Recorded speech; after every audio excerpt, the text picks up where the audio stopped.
আসসালামু আলাইকুম। আমি হাবিবা ফ্যাশনেবল ব্লগ থেকে বলছি। আশা করছি আজকের ব্লগটি আপনাদেরকে অনেক অনেক ভালো লাগবে। আর সেই জন্য আমি কিন্তু সকাল থেকেই শুরু করছি ব্লগটা।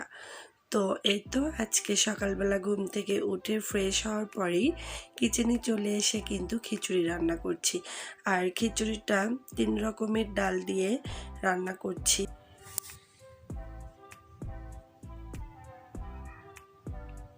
প্রেশার কুকারে খিচুড়ি রান্না করলে দেখা যায় অনেক আলাদা একটা টেস্ট হয়। তো এ কারণেই ভাবলাম একটু প্রেশার কুকারে করে নিই, টেস্টও আলাদা হবে আর আমার কাজের সময়টাও তাড়াতাড়ি শেষ হয়ে যাবে। মানে সকালবেলা মনে হয় তাড়াহুড়ো করে কাজ কখন করব আর কখন যে দিন যে শেষ হয়ে যাবে এই চিন্তায় আমি তাড়াহুড়ো করে কাজ করি। দিনগুলো এত ছোট যে মনে ভরে না, সারাদিন কাজ করতেই চলে যায়। আর এদিক থেকে আবারও মাছ এনেছে, তো ভাবলাম মাছগুলো একটু কেটে ধুয়ে ভালো করে প্যাক করে ফ্রিজে রেখেই দিই। কারণ যদি এরকম পুরোটাই রেখে দিই পরে দেখা যায় বরফ ছাড়তে একটু কষ্ট হয়। শীতের দিন বলে কথা, 2-3 ঘন্টাতেও মনে হয় যে বরফটা আর কি ছাড়বে না। তো ভাবলাম যে মাছটা দিয়ে একটু রান্নাও করি। তো এর জন্য আমি 2টা মাছেরই মাথা নিয়েছি আর কিছু অংশ নিয়েছি। তো এগুলো দিয়ে একটু কপি আলুর ঝোল করব, এটা ভেবেই কিন্তু মাছটা আজকে রান্না। তো আর কিছু অংশ ফ্রিজে রেখে দিলাম। 2টা অনেক বড় মাছ ছিল, 3 কেজি ওজনের 2টাই ছিল। তো সবগুলো তো আর রান্না করব না, যতটুকু লাগবে ততটুকুই আর কি রান্না করছি। এর জন্য আমি সব কিছু মশলা দিয়ে মাছগুলো ম্যারিনেট করে একটু রেখে দেব। তারপর অন্য দিক থেকে এভাবে কপিগুলো কেটে নিয়েছি আর তার সঙ্গে আলুগুলো কেটে নিয়েছি। একসঙ্গে সবগুলো ধুয়ে নেব আর আলাদা আলাদা করে তরকারির মধ্যে দিয়ে কষাবো। তো এভাবে রান্না করলে টেস্ট হয়, কারণ শীতের সবজি এখন অনেক টেস্ট, কিছুদিন পরে অতটা টেস্ট থাকে না। তো তারপরেও আমরা তো সব কিছুই খাই। তো এভাবে আমি একটু রান্না করছি। তো চুলায় পাতিল বসিয়ে দিয়ে তেল দিয়েছি, একটু জিরা দিয়ে একটু দিয়েছি পেঁয়াজটা বেরেস্তা হয়ে আসলে মাছগুলো দিয়ে দেব। তো এভাবে মাছ রান্না করলে আলাদা ভালো লাগে আর ভেজে রান্না করার স্বাদটা হয় আলাদা। তো আমরা কিন্তু বেশিরভাগ ঝোলে এভাবেই দিই মাছগুলো। তো মাছগুলো এভাবে উঠিয়ে নিলাম আর তার মধ্যে আবারও তেল দিয়ে মশলাপাতি দিয়ে একটু আলু দিয়ে কষিয়ে তারপর ঝোল রান্না করলাম। তো ঝোলটা হয়ে গেছে, এদিক থেকে অনেক সুন্দর হয়েছিল এই ঝোলটা। আশা করি এভাবে আপনারা করে খাবেন, অনেক ভালো লাগবে। তো ওই দিক থেকে ট্যাংরা মাছ আর কয়েকটা শিং মাছ, 2 ধরনের মাছ দিয়ে আলু ঝুরি করে চচ্চড়ি উঠিয়ে দিলাম। একটার পর একটা রান্না করতেই হয়, যেহেতু একটা তরকারিতে দেখা যায় হয় না। তো এই জন্য 2 ধরনের তরকারি রান্না করলাম আর একটু দুধ জাল দিয়ে নিচ্ছি। তো দুধটা একটু ঘন করে জাল দিয়েছি। তো সেখান থেকে কিছুটা দুধ অন্য পাতিলে আবার নিয়েছি। তো একটু কাস্টার্ড বানাবো এর জন্য। তো কাস্টার্ডটা আপনাদের সঙ্গে শেয়ার করছি, আশা করছি ভালো লাগবে। দুধ ভালো করে জাল করে কাস্টার্ড পাউডারটা গুলে দুধের মধ্যে দিয়ে দিলাম। এখন অনবরত নাড়তে থাকবো, তারপর একে একে চিনি মেশাবো আর একটু করে নাড়বো। তো যখন ঘনত্বটা হয়ে আসবে এ পর্যায়ে নামিয়ে ফেলবো। দেখতেই পাচ্ছেন অনেক ঘন দেখা যাচ্ছে, আর ঠান্ডা হওয়ার পরেও কিন্তু দেখা যায় আরও ঘন হয়ে যায়। তারপরে যখন ফ্রিজে রেখে দেবো আরও ঘন হয়ে যাবে। তো এটা ভেবে এরকম রেখে দিলাম আর ভালো করে একটু ফলগুলো দিয়ে মিশিয়ে নিচ্ছি। বাসায় যেগুলো ফল ছিল আমার, আঙ্গুর, আপেল, আনার, খেজুর, নাশপাতি, এগুলো মোটামুটি সবসময় বাসায় থাকেই। তো এগুলো দিয়েই মূলত এটা করা আর ফ্রিজে রেখে ঠান্ডা করে এখন সবাই পরিবেশন করে সবাইকে খেতে দিচ্ছি। আর আপনাদের ভাই আসতে অনেক দেরি, তো ভাবলাম বক্সে করে একটু রেখে দিই। তো উনি নিয়ে আসতে রাত অনেক হয়ে যাবে, প্রায় 1-1:30টার মতো বেজে যাবে। তো এই জন্য একটু বক্সে ভরে ফ্রিজে রেখে দেব। আর আমি এই পাটি থেকেই খাবো, বাচ্চাদেরকে পাটিতে দিয়েছি। তো এই তো আমরা এখন খাবো। আমার খুব ভালো লাগে যখন কিছু বাসায় তৈরি করে বাচ্চাদেরকে খাওয়াই। তো তার সঙ্গে সবার খাওয়া হয়, কিন্তু বাচ্চাদের খাওয়ার যে স্মৃতিগুলো আমার মনের মধ্যে ছোটবেলা থেকেই গেঁথে রেখেছি, সেগুলো দেখি আর এখনকার স্মৃতিগুলো দেখি। তো পুরোটাই আলাদা লাগে, কারণ ছোটবেলায় একরকম খায় আর বড় হলে আর এক রকম করে খায়। এটা সবার ক্ষেত্রেই হয়, দেখা যায়। ছোট ছেলে কিসের কি খাবে একটু মুখে দিল, আর তারপর বলছে মামনি মালটা খাবো। তো মালটাটাও ওকে কেটে দিলাম। খাওয়া দাওয়া শেষে একটু রেস্ট নিয়েছি। তারপর আপনাদের ভাইয়ার সঙ্গে বেড়াতে গেছি। তো এখানে চুন্নুর চাপ, তো সেখানেই আসছি। আর এখন প্রায় শেষের দিকে। তো আসার পরে আমরা ভাগ্যক্রমে পেয়েও গেছি। তো বেশি অর্ডার করলেও পাওয়া যাবে না, কারণ এখন একদম শেষ পর্যায়ে। তো তারপরেও আমরা 2টা 4টা চাপ নিলাম আর 4টা পুরি নিলাম। তো পুরি খেতে খেতে চাপটা শেষই হচ্ছিল না, এ কারণে আবারও পুরি চাচ্ছিলাম। তো বলছে পুরিটা আর হবে না। তো তখন আবার অন্য হোটেল থেকে আমাদেরকে আবারও পুরিটা নিয়ে এসে দিল। তো তারপরে আবারও খাইলাম।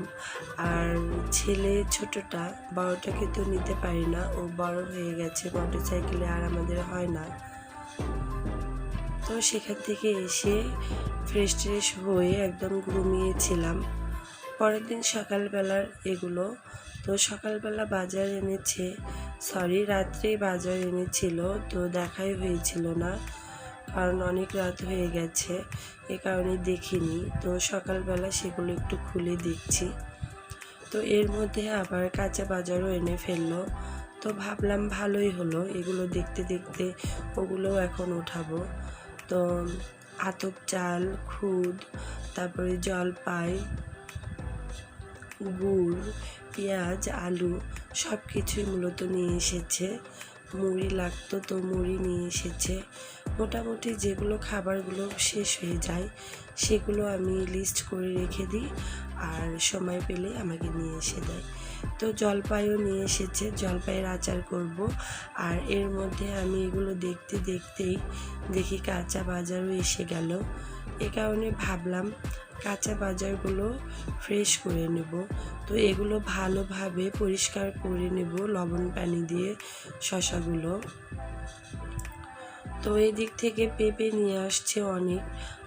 পেঁপে যদি উনি কেনে তাহলে অনেকগুলো কেনে, একদম 5 কেজি, কারণ পেঁপের তরকারি ওনার খুব পছন্দ, এ কারণেই কেনে। তো খেজুরের গুড় কিনেছে, তারপর কদবেল কিনেছে। যাই হোক, মোটামুটি সব বাজারই এনেছে প্রায়, আমার মাস চলে যাবে। তো লাউটা দেখতে অনেক সুন্দর লাগছে, একদম টাটকা।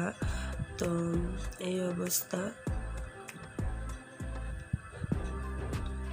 আমাদের শুধু রান্না বান্না আর খাওয়া দাওয়ার কাজ, এটাই মনে হয়, কারণ রান্নাই জীবন। রান্না করতে করতে আমাদের মেয়েদের অবস্থা শেষ। তো তো বাজারগুলো এনেছে, সবগুলো নামিয়ে ফেলছে দিনা। তো এখানে আলু, পটল, তারপর মূলা, করলা, তরি, বেগুন সব কিছুই আছে। তো এই সবজিগুলো এখন আমি ভালো করে বাতাসে একটু গাটা শুকিয়ে নিয়ে প্যাক করে ফ্রিজে রেখে দেব। তো রেখে দেওয়ার পরে দুপুরে রান্না বান্নাও সেরেছি, সেগুলো আর শেয়ার করা হলো না। তো একদম খেতে দিয়ে শেয়ার করছি একটু। তো আলু ভর্তা, বেগুন ভর্তা আর ডিম ভর্তা ছিল, তার সঙ্গে ঝোল ছিল মাছের, আর করলা দিয়ে মাছের চচ্চড়ি ছিল। এগুলো দিয়ে সবাই একে একে খেয়ে নেব। তো বাচ্চাদেরকে আগে খেতে দিয়েছি, আমার ননদ এসেছে, তো ননদের ছেলেকে খেতে দিয়েছি, নিজের ছেলেকে খেতে দিয়েছি। তো এগুলো দিয়ে ওরা খেয়ে নেবে। তো মাছ ভাজিটা দিতে ভুলে গেছিলাম, তো সেটা পরে দিয়ে আমি খেয়েছিলাম একটু। তো সবাই এভাবে খাওয়া দাওয়া একের পর এক শেষ করব। খাওয়া দাওয়া শেষ করার পরে যে খাবারগুলো বেঁচে গেল সেগুলো একটু ফ্রিজে রেখে দেব। তো দুধগুলো একটু বোতলে ভরে নেব। দুধগুলো জাল দিয়ে ঠান্ডা করে নিয়েছি আর বোতলে ভরে ফ্রিজে রেখে দেব। আর যেটা করব, একবারে ফ্রিজটা খুলবো, এই জন্য সব কিছু গুছিয়ে নিলাম। এখন ডিপের ভিতরে দুধগুলো রাখবো আর নর্মালি তরকারিগুলো রেখে আবারও একটু রান্না উঠিয়ে দেব। তো মুরগির মাংস রান্না করব, এর জন্য সব কিছু রেডি করে রেখেছি।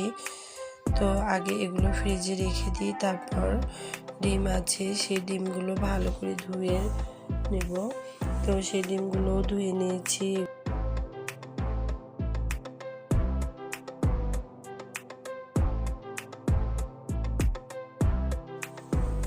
তো এখন যেটা করব, একবারে ফ্রিজটা খুলে সবগুলো রেখে দেব। তো এদিক থেকে জলপাই ভিজিয়ে রেখেছি, এগুলো দিয়ে আচার করব। তো ভাবলাম একটু ভিজিয়ে রাখলে এর গায়ে থেকে অনেক ময়লা বের হয়ে যাবে। তারপরে ধুয়ে সেটা সিদ্ধ দিয়েছি। আর এদিক থেকে আমি মুরগিটা রান্না করে নিচ্ছি। তো মুরগিটা কষিয়ে রান্না করব। তো প্রায় কষানো হয়ে গেছে। আর এদিক থেকে জলপাইটা লবণ আর হলুদ দিয়ে সেদ্ধ করে নিয়েছি।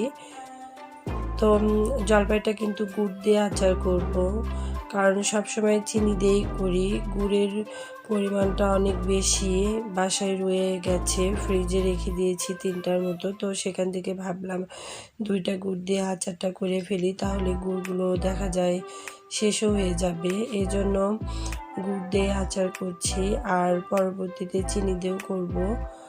তো এই জন্য গুড় দিয়ে করলাম।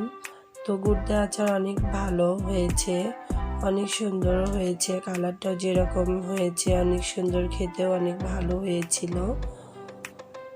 তো আমি একদম 2 দিনের ভিডিও আপনাদের সঙ্গে শেয়ার করছি।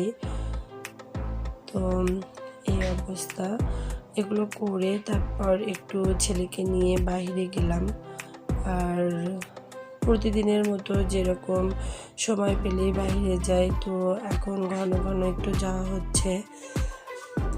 তো কিছু কিছু জিনিস যেগুলো দরকারি ছিল সেগুলো একটু কিনলাম। আর ও তো ইচ্ছা মতো জিনিস উঠাচ্ছে, ওর যেটা মন চাচ্ছে সেটাই নিতে চাচ্ছে, ছোট মানুষ বলে কথা। তারপর গেলাম ভর্তার হোটেলে। তো ভর্তার হোটেলে অনেক রকমের ভর্তা ছিল। তো সেই ভর্তাগুলো একটু আপনাদেরকে দেখাচ্ছি। তো এর মধ্যে এখন বিদায়ও নিয়ে নেব। তো তার মধ্যে মিষ্টি নিয়ে এসেছে গরম গরম, তো সেগুলো একটু দেখলাম। তো সেই ফাঁকে আপনাদের কাছ থেকে বিদায়ও নিয়ে নিলাম। আর সবাইকে ভালো লাগলে অবশ্যই একটা লাইক কমেন্ট করতে ভুলবেন না। তো আজকে পর্যন্তই। আল্লাহ হাফেজ, আসসালামু আলাইকুম।